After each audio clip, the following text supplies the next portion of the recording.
دیکھیے، رمضان کا مقدس مہینہ جو عنقریب شروع ہونے والا ہے، اس مہینے کو قرآن کریم کے ساتھ ایک خاص مناسبت ہے۔ اس لیے رمضان میں قرآن کی تلاوت کا بہت زیادہ اہتمام ہونا چاہیے۔ زیادہ سے زیادہ وقت تلاوت کلام پاک میں گزرے۔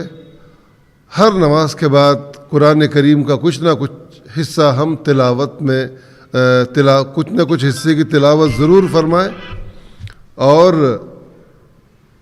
قرآن کریم کو سمجھ کر پڑھنے کی بھی ہم رمضان کے مہینے میں کوشش کریں۔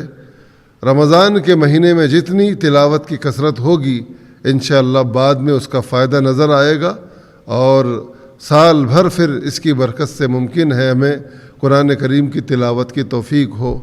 اسی طریقے سے رمضان میں تراویح کے اندر قرآن کریم کو بڑے اہتمام کے ساتھ ہم سننے کی کوشش کریں۔ سکون کے ساتھ تراویح کو پڑھے، جلد بازی بالکل نہ کرے، ورنہ دیکھنے میں یہ آتا ہے کہ لوگ رمضان میں یہ دیکھتے ہیں کہ سب سے زیادہ تیز تراویح کہاں پڑھائی جاتی ہے، اور ان مساجد کا رخ کرتے مناسب نہیں ہے، بلکہ ہم قرآن کریم کو بڑے اطمینان اور سکون کے ساتھ رمضان میں سننے کا تراویح میں اہتمام کریں گے تو انشاءاللہ ہمارے لیے بہت بڑے اجر اور فائدے کا سبب ہوگا۔ اس کی ہم سب کو کوشش کرنی چاہیے۔ اللہ ہمیں عمل کی توفیق عطا فرمائے۔